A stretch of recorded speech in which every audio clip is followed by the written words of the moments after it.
Prime Minister Dr. Terence Drew visited the proposed site for the new hospital at Camps, where land is being cleared to facilitate soil testing by engineers. The multi-million-dollar hospital is being funded by the Republic of China on Taiwan and will be constructed by a Taiwanese company.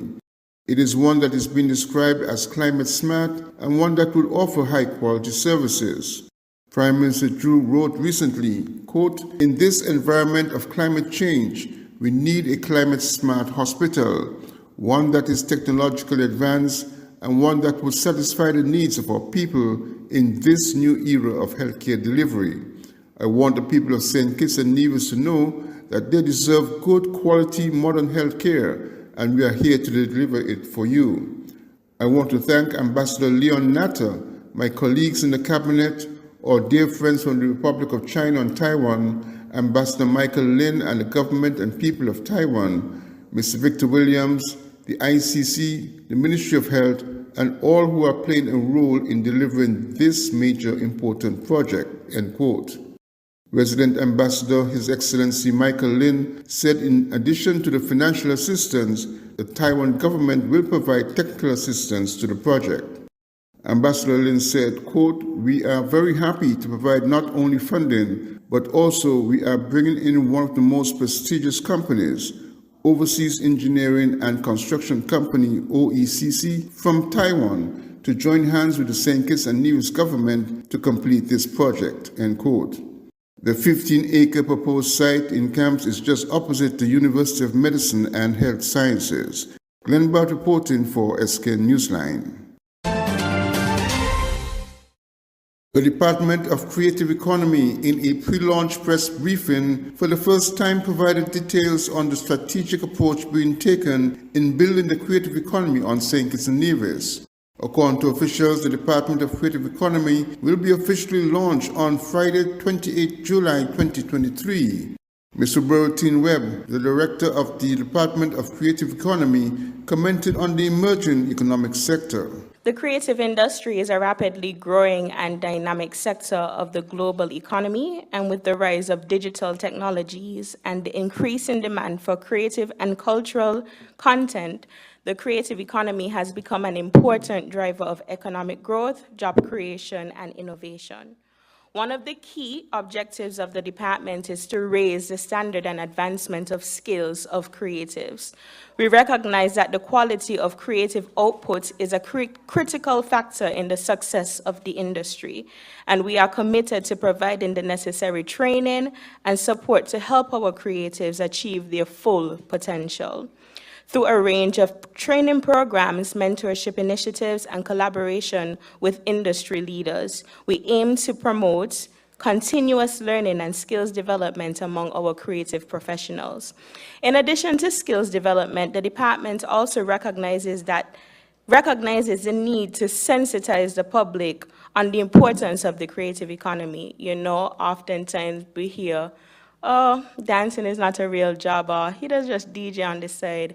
And persons, and it's not just the public or, the regular people in society, but it's also those who are in important sectors such as finance, really do not understand the vast investment that the creators put into their work and how much it affects our economy. The creative economy, as formalized, will include a wide array of creative enterprise, and the department will be engaged in multiple programs aimed at helping creatives develop and become entrepreneurs. Glenn Bart reporting for SK Newsline.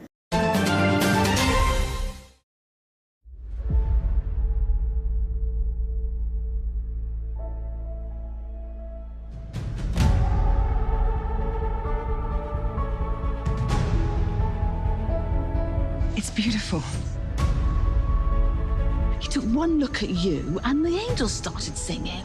Another wonderful day. Ah!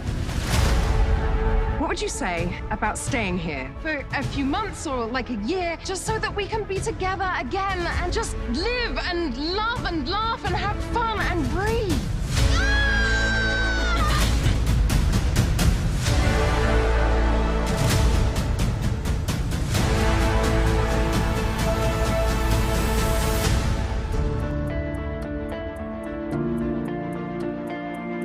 are you hiding out on a little Caribbean island, singing in a beach bar?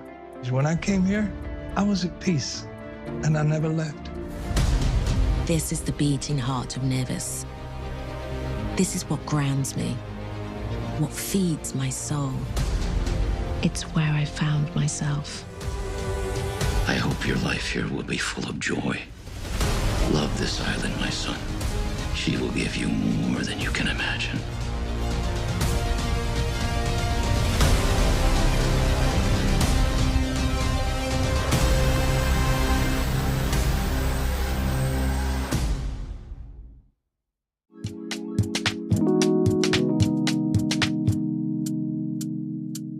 Want to buy some fresh fruits, vegetables, or ground provision, but don't have the time to go to the market or even to find parking? Look no further. Green Market and Delivery is your solution. Green Market and Delivery is an e-commerce store that sells and delivers local produce to customers in St. Kitts and Nevis.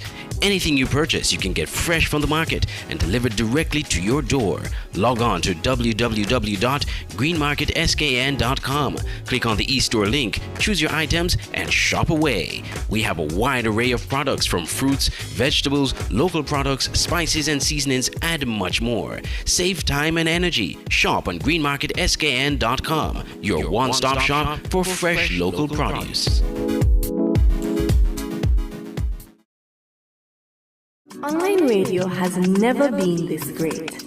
It's Voice of the Caribbean Radio at voiceofthecaribbean.net. Tune into Voice of the Caribbean Radio for great Caribbean programs, news, entertainment, sports, and current affairs. Wake up each morning and be inspired with One Day at a Time with Kim Huey.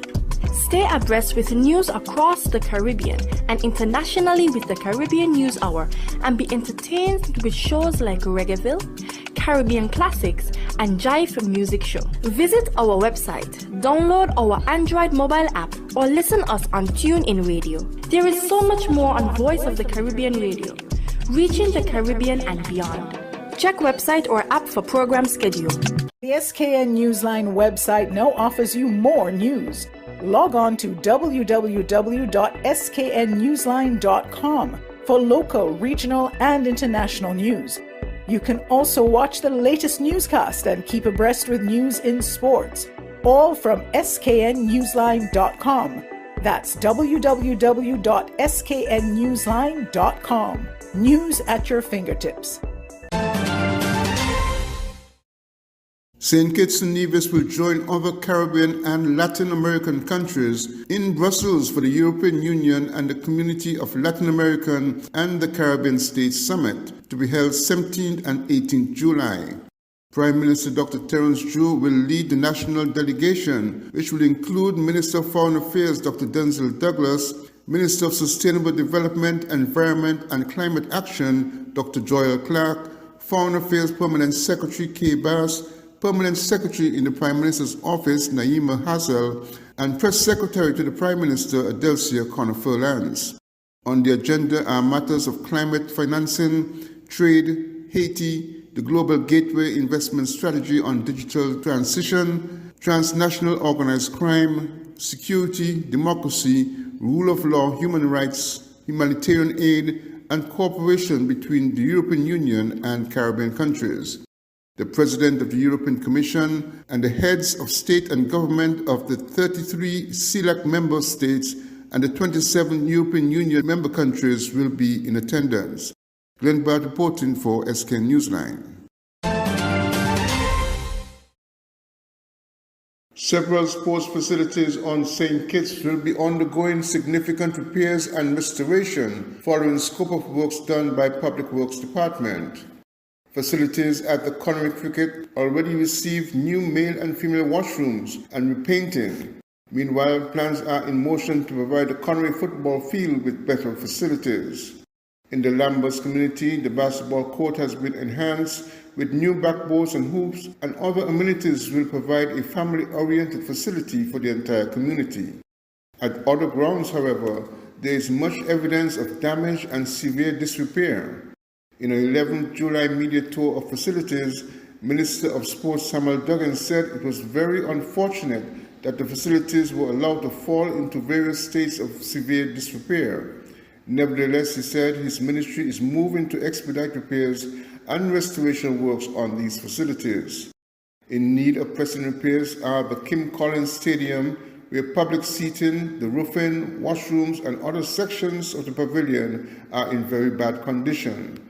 According to the Minister of Sport, this facility alone will involve over $4 million in renovation.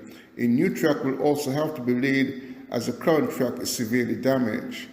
Several communities will also receive upgrades to pavilions, all of which are in various phases of degradation, including the Atiba Harris Sporting Complex at St. Peter's, the Newtown United FC Pavilion in East Bastille, and the stands at Halfway Tree Football Field. Minister Duggan said he was saddened that so many sports facilities were allowed to fall into disrepair, but affirmed that everything will be done to repair the facilities in the shortest possible time frame. Glenn Bart reporting for SK Newsline.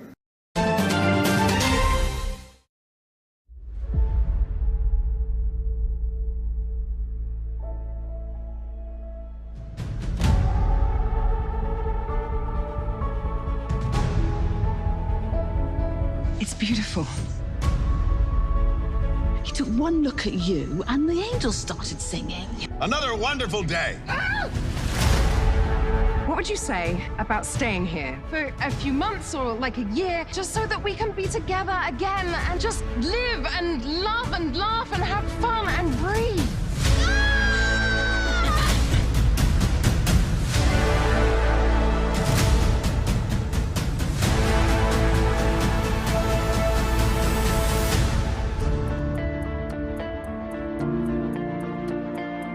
Why are you hiding out on a little Caribbean island, singing in a beach bar? When I came here, I was at peace, and I never left. This is the beating heart of Nevis. This is what grounds me, what feeds my soul. It's where I found myself. I hope your life here will be full of joy. Love this island, my son. She will give you more than you can imagine.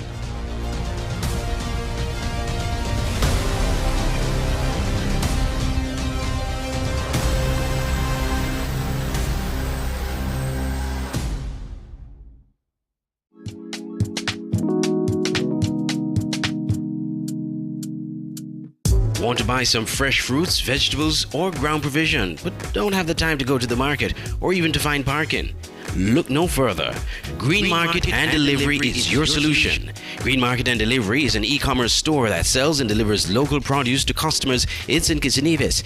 Anything you purchase, you can get fresh from the market and delivered directly to your door. Log on to www.greenmarketskn.com. Click on the e-store link, choose your items, and shop away. We have a wide array of products from fruits, vegetables, local products, spices and seasonings, and much more. Save time and energy. Shop on greenmarketskn.com, your one-stop shop for fresh local produce. Online radio has never been this great. It's Voice of the Caribbean Radio at voiceofthecaribbean.net. Tune into Voice of the Caribbean Radio for great Caribbean programs, news, entertainment, sports, and current affairs. Wake up each morning and be inspired with One Day at a Time with Kim Huey. Stay abreast with news across the Caribbean and internationally with the Caribbean News Hour, and be entertained with shows like Reggaeville, Caribbean Classics, and Jive Music Show. Visit our website, download our Android mobile app, or listen us on TuneIn Radio. There is so much more on Voice of the Caribbean Radio, reaching the Caribbean and beyond. Check website or app for program schedule. The SKN Newsline website now offers you more news. Log on to www.sknnewsline.com for local, regional, and international news. You can also watch the latest newscast and keep abreast with news in sports, all from sknnewsline.com. That's www.sknnewsline.com. News at your fingertips.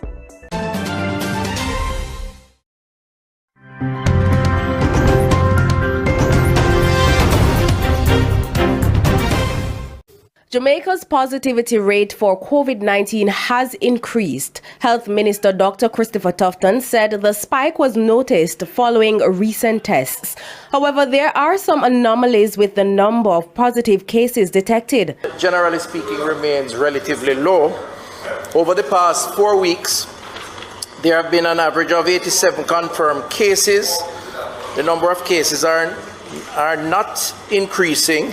The average 7-day positivity rate is about 22%. I know there's 17 on the statement, but it's actually about 22%. Now, this is clearly higher than what we would like to see. Ideally, of course, none, but on average about 5 or so. Dr. Tufton has attributed the uptick in COVID-19 cases to the Omicron variant, which is highly transmissible. But opposition spokesman on health, Dr. Maurice Guy, is concerned about the accuracy of the data. In your report here, you indicated, and I will read, the last batches of genomic sequencing done on samples collected in March and April showed its subvariants XBB .1.5 and BQ.1.1 were most prevalent. Minister, we have many genomic sequencing machines in this country. We ought not to be having samples reports that are still dated from samples in March and April. We are in the month of June now. Genomic sequencing takes about not more than 5 days to get back a result. So I would have expected the minister to come and tell the House that the latest genomic sequencing that we have at the ministry was for some time like last week or the week before, not 2 months ago. I take the point. I will say that we do have current data, and we have current testing numbers right up to July. In fact, I'm looking here at UI's numbers. Up to July, 49 tested, 6 positive, 43 negative, 12%. June 65, 16. June was 25% positivity.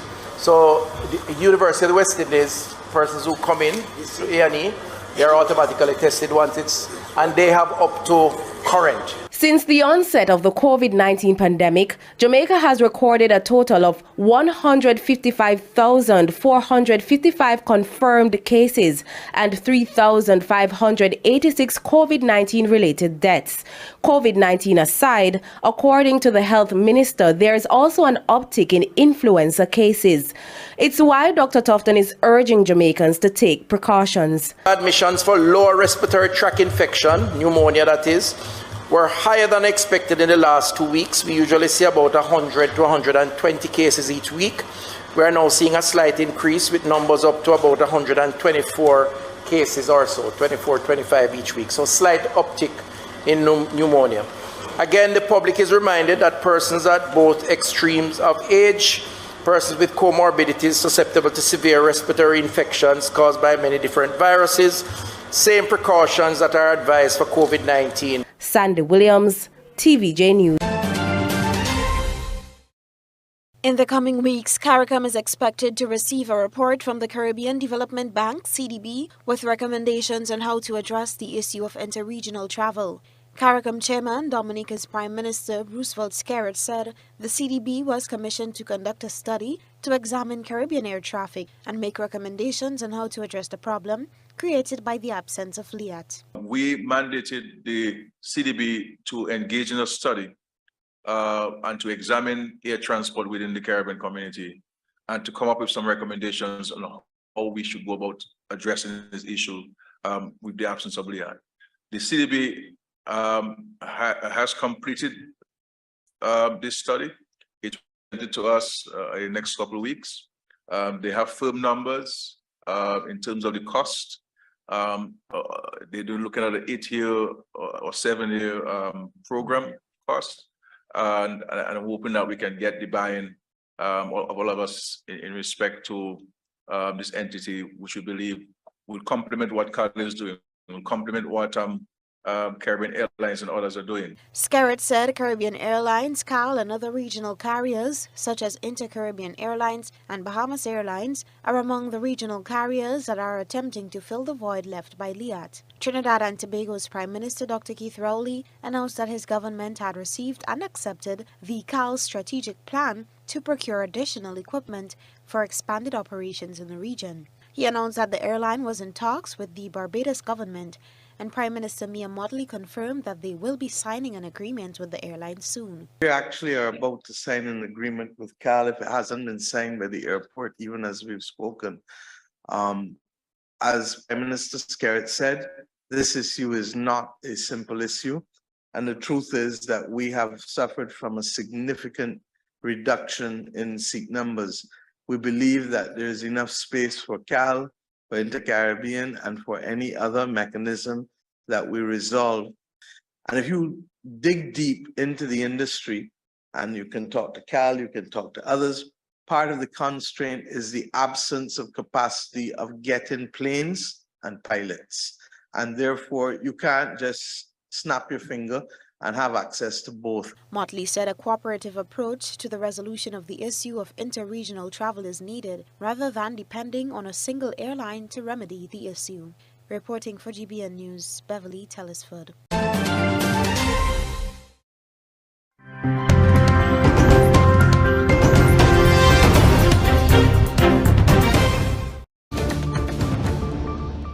All right, it's about 11 a.m. in New York and 6 p.m. in Lithuania. That is where world leaders gathered for day 2 of the NATO summit.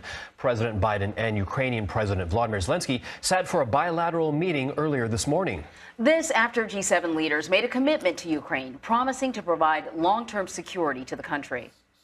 So joining us now for more analysis on today's meetings is the former U.S. ambassador to NATO, Ivo Dollar. Thank you so much for joining us. So what we heard today was kind of like a little more, we didn't get details, but sort of a little more of what we heard from the communique yesterday, which is a commitment to security from the G7 nations. That will, we presume, will include military aid, training, intelligence. How significant is this announcement? You know, it's very significant because up to this point, the United States and other NATO countries, and indeed other countries around the world, have made clear 2 things. One, that the invasion by Russia is completely and totally illegal, that the annexation of any territory is illegal, and that the United States and these countries will provide Ukraine with the weapons, the ammunition, the training, and the intelligence to help defend themselves. The second thing that happened was yesterday, which is the NATO leader said that Ukraine's future is in NATO. The question of when and how is still to be decided, but that is an important commitment. And the third shoe to drop is today, which is a long-term commitment to make sure that no matter what happens, whenever this war ends, but also after the war ends, Ukraine will have the kind of defensive capabilities to defend its territory, to deter an attack, and if necessary, to defend its territory, much like the United States has committed in the long term to defend Israel. So the 3 things together really mean that the West, NATO, the United States stand foursquare behind Ukraine, and that is the important message that was being sent to President Zelensky and, more importantly, to President Vladimir Putin in Russia. All right. Ambassador, things really did get publicly prickly after Biden and Zelensky both gave their retorts to each other after Biden said, you know, not now for Ukraine. Ukraine's future lies in NATO is what he said, though, just an hour ago. To what degree do you think the U.S. accomplished what it hoped to do at this summit? Well, the most important thing it hoped to do is to demonstrate that NATO is united, and NATO is united. There is a communique. The language was agreed. Yes, there are differences among allies, as they always are within countries and, of course, between countries. After all, we're democracies here. But that NATO stands united. As President Biden said, I think importantly, Putin banked on the idea that NATO would be divided, that NATO would fall away as a counter-pressure to Ukraine. He banked wrong. He banked wrong that the Ukrainians would fight. He banked wrong on NATO becoming coming together. And now in day 506 of the war, NATO is as united and perhaps even more united than it was at the outset of this. That is significant. You know, there was something about the communique that I thought was just incredibly diplomatic and kind of non-committal. Yes, the action plan component of, you know, becoming a member of NATO was dropped, but then there was this, you know, line about Ukraine having to sort of agree to meet certain conditions, and then an invitation would be extended. It seems like it's basically the same thing as an action plan, except these conditions could almost be kind of a bouncing ball that can always move around, versus an action plan you would think would not be like that. So I kind of want to ask you, you know, in a sense, I understand why Zelensky would be frustrated, because the communique doesn't seem to provide a strong commitment. It's sort of like a squishy commitment, or am I misinterpreting it? No, I mean, it is. I mean, the frustration that President Zelensky felt is, you know, he wants to be in NATO yesterday. And in fact, he believes strongly, and I think he's right, that if Ukraine had been a member of NATO, this war would never have happened.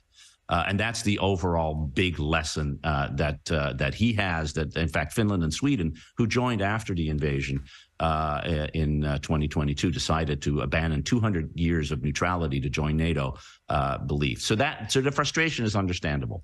But we also need to understand that NATO is an organization of soon to be 32 countries. It operates by consensus. As we saw, Turkey held up Sweden's membership application for over a year and only is now moving forward on this. Former U.S. Ambassador to NATO, thank you very much for that time. My pleasure. In breaking news, BBC presenter Hugh Edwards has been named by his wife as the person facing allegations over payments for sexually explicit images. In a statement sent on behalf of her husband, she said that the events of the past week have taken a toll on his mental well-being and that he's also currently receiving inpatient hospital treatment. Well, let's bring in our correspondent, Paul Brennan. He joins us live now from London. Paul, I understand this revelation is coming after other BBC hosts were calling for the presenter to name himself? Yes, the BBC has been embroiled for the past 5 days in a really very difficult situation after allegations were made in a tabloid newspaper, The Sun, that one of their top presenters, which now transpires to be Hugh Edwards, had paid, it alleged anyway, thousands of pounds to a young person who is now 20 years old for explicit photographs. Now, the Sun newspaper chose not to name the BBC presenter last week when it first ran those stories.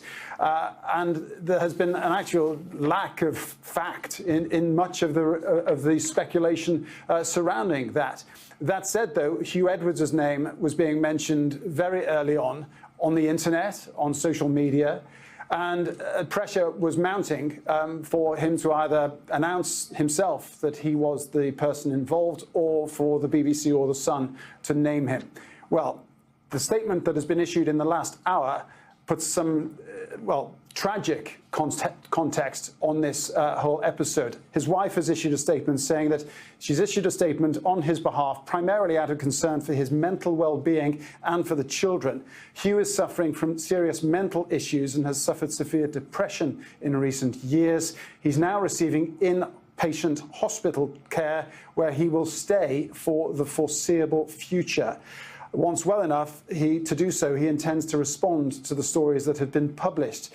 The statement goes on, in the circumstances and given Hugh's condition, I would like to ask that the privacy of the family and everyone else caught up in these upsetting events is respected. I know that Hugh is deeply sorry that so many colleagues have been impacted. We hope that this statement will bring that to an end. Paul, I see, though, that the Metropolitan Police is also saying that there's no evidence that any kind of criminal offence has been committed and there has been some kind of an inquiry? That's correct. One of the central innuendos about this was that the contact between Hugh Edwards and this person described as a young person was said, or suggested at least, may have started as early as when this person was 17 years old. Now, exchanging explicit sexual photographs below the age of 18 is a criminal offence. There was no evidence put forward to prove that, simply suggested by the Sun newspaper. And the police have now looked at it. One police force looked at it in April, decided there was no criminality involved. Now the Metropolitan Police have taken a second look. They too have decided that there's no criminal case involved. Many people might say, look, at the end of the day, this surely is a private tragedy between two consenting adults, or an arrangement between two consenting adults. But it has had dramatic repercussions on Hugh Edwards' mental health, on the BBC's reputation, and I don't think the Sun comes out of it scot-free either. Paul Brennan there with the latest for us on that story from London. Thank you, Paul.